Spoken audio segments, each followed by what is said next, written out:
Hi அனைவருக்கும் வணக்கம். எல்லாரும் எப்படி இருக்கீங்க?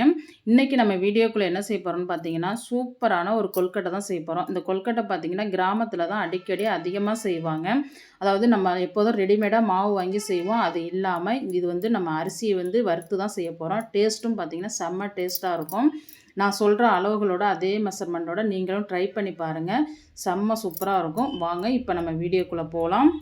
இந்த கொழுக்கட்டை செய்கிறதுக்கு பார்த்தீங்கன்னா, ஒரு கடாய் எடுத்து அடுப்பில் வச்சுட்டேன். இப்போ இந்த மெஷரிங் கப்பால் தான் நான் அரிசி எடுத்துருக்கேன். அந்த மெஷரிங் கப்பால் 2 கப் அரிசி எடுத்து பச்சரிசி தான்.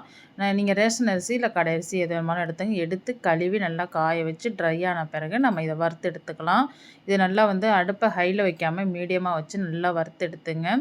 அந்த அரிசி கரிஞ்சிடக்கூடாது. அதே சமயம் நல்லா பொரிஞ்சு வரணும். பொரிஞ்சு வந்தால் வாசனை கொடுக்கும். அதுதான் செம்ம டேஸ்ட்டாக இருக்கும் அந்த கொழுக்கட்டைக்கு.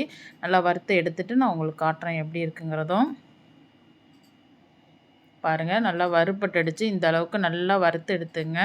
அப்போ தான் இந்த அரிசி இந்த மாதிரி வறுத்து செய்யும்போது பார்த்திங்கன்னா கொழுக்கட்டை ரொம்ப டேஸ்ட்டாக இருக்கும். அதுக்கு தான் வறுத்து எடுத்துக்கிறோம். பாருங்கள் அரிசி நல்லா வறுபட்டுடுச்சு. இப்போ இதை நம்ம ஒரு பிளேட்டுக்கு மாற்றிக்கலாம். இதை ஆற வச்சு தான் நம்ம அரைக்கணும். அதனால் இதை ஆறிக்கிட்டே இருக்கட்டும். அப்போ இதே கடாயில் பார்த்திங்கன்னா அடுத்து நம்ம என்ன செய்ய போகிறோம்னா, ஒரு 2 ஸ்பூன் அளவுக்கு நான் பாசிப்பருப்பு எடுத்துருக்கேன். இந்த பாசிப்பருப்பையும் நம்ம நல்லா வறுத்து எடுத்துக்கலாம். நல்லா வாசனை வர்ற அளவுக்கு வறுத்து எடுத்துங்க பாசிப்பருப்பையும்.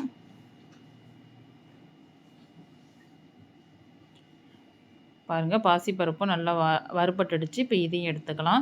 இப்போ அதே கடாயில் பார்த்திங்கன்னா நம்ம வெல்லம் எடுத்து கரைச்சி எடுத்துக்கலாம். வெல்லம் அளவு பார்த்திங்கன்னா நான் 1½ கப் எடுத்திருக்கேன். அதாவது 1 கப் அரிசிக்கு 3/4 கப் வெல்லம் எடுத்திருக்கேன். அதே அளவால் பார்த்திங்கன்னா இப்போ 1 கப் அரிசிக்கு 2 கப் தண்ணி எடுத்திருக்கேன். இப்போ பார்த்திங்கன்னா 1½ கப் வெல்லத்துக்கு 4 கப் தண்ணி சேர்த்துருக்குறேன். இது கரெக்டான அளவாக இருக்கும். இதுக்கு மேலே நமக்கு தண்ணி தேவையில்லை. இந்த வெல்லம் நம்ம இப்போ நல்லா கரைச்சி எடுத்துக்கலாம். வெல்லம் நல்லா கரைஞ்சா போதும். நமக்கு பாகு பதமெல்லாம் எதுவுமே தேவை கிடையாது. வெல்லம் இந்த தண்ணியிலே நம்ம நல்லா கரைச்சி எடுத்துக்கணும்.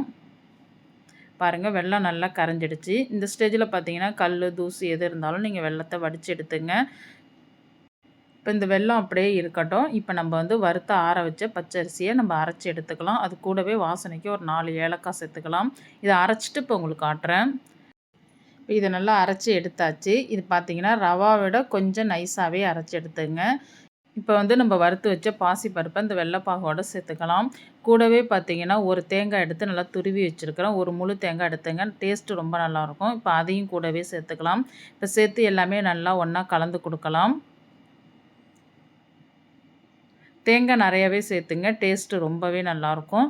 இப்போ எல்லாம் ஒன்றா நல்லா கலந்து கொடுத்தாச்சு. இப்போ நம்ம அரைச்சி வச்சுருக்க அரிசியையும் இது கூடவே சேர்த்துக்கலாம். கொஞ்சம் கொஞ்சமாக சேர்த்துங்க. நிறைய சேர்த்திங்கனாக்கா நிறைய சேர்க்காம கொஞ்சம் கொஞ்சமாக சேர்த்து கலந்து கொடுங்க.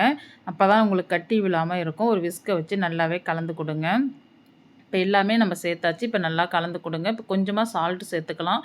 அந்த இனிப்பை எடுத்து கொடுக்கும். டேஸ்ட்டும் ரொம்ப நல்லாயிருக்கும். அதுக்கு தான் இப்போ எல்லாமே நல்லா கலந்து கொடுத்தாச்சு.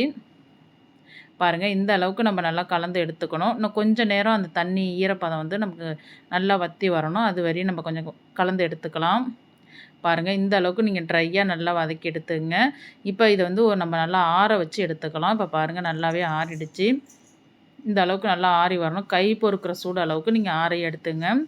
இப்போ நம்ம கொழுக்கட்டை பிடிச்சி எடுத்துக்கலாம். கையினால் கொஞ்சம் நேரம் பிசைஞ்சு கொடுத்துட்டு நம்ம கொழுக்கட்டை பிடிச்சி எடுத்துக்கலாம். இப்போ உங்களுக்கு எந்த சைஸ் தேவையோ அந்த அளவுக்கு நீங்கள் எடுத்து உருண்டை பிடிச்சி நீங்கள் கொழுக்கட்டை பிடிச்சிக்கலாம்.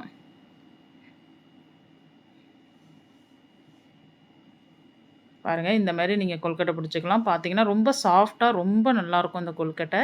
நீங்கள் ஒரு டைம் ட்ரை பண்ணி பாருங்கள். நிறைய பேர் பார்த்தீங்கன்னா கிராமத்தில் அடிக்கடி இதெல்லாம் செஞ்சு சாப்பிட்ருப்பாங்க. தெரியும், நிறைய கிராமத்தில் உள்ளவங்களுக்கு தெரியும். தெரியாதவங்களுக்கு நீங்கள் ட்ரை பண்ணி பாருங்கள். இப்போ பார்த்தீங்கன்னா ஒரு இட்லி பாத்திரத்தில் தண்ணி வச்சு நல்லா கொதிச்சிருச்சு. இந்த ஸ்டேஜில் நம்ம ஒரு தட்டு போட்டு நம்ம ஒரு துணி போட்டு தான் வேக வச்சு எடுத்துக்க போகிறோம். பாருங்கள் இப்போ நம்ம பிடிச்சி வச்ச எல்லா கொழுக்கட்டையும் அதில் எடுத்து வச்சுக்கலாம்.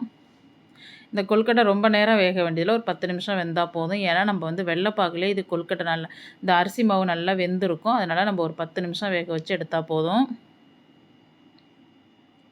இப்போ பார்க்கலாம். இது 10 நிமிஷம் கழித்து நம்ம பார்க்கலாம் எப்படி கொழுக்கட்டை வெந்திருக்குன்னு. பாருங்கள் சூப்பராக வெந்து வந்திருக்கு பாருங்கள். நீங்களும் இதே மாதிரி ட்ரை பண்ணி பாருங்கள். ரொம்ப நல்லாயிருக்கும். பாருங்கள் எவ்வளோ சாஃப்டாக, ரொம்ப சாஃப்டாக இருக்கும். சாப்பிட்றதுக்கும் டேஸ்ட்டும் ரொம்ப நல்லாயிருக்கும். நீங்கள் இதேமாரி செஞ்சு கொடுத்தீங்கன்னா குழந்தைங்க ரொம்ப விரும்பி சாப்பிடுவாங்க. ஏன்னா இது வந்து நம்ம அரிசியை வறுத்து செய்யும்போது அதோட டேஸ்ட்டு அது ஒரு மாதிரியா நல்லாயிருக்கும். சூப்பராக இருக்கும். நம்ம நார்மலாக அரிசி மாவில் செய்கிறத விட இதோட டேஸ்ட்டு இன்னும் சூப்பராக இருக்கும். நீங்களும் ட்ரை பண்ணி பார்த்துட்டு எப்படி இருக்குங்கிறத எனக்கு கமெண்ட்ஸில் சொல்லுங்கள். இந்த வீடியோ பிடிச்சிருந்துச்சுன்னா லைக் பண்ணுங்கள், ஷேர் பண்ணுங்கள், கமெண்ட் பண்ணுங்கள், சப்ஸ்கிரைப் பண்ணுங்கள் ஃப்ரெண்ட்ஸ். பக்கத்தில் உள்ள பெல் பட்டனை கிளிக் பண்ணுங்கள். மீண்டும் ஒரு வீடியோவில் சந்திப்போம். பாய்.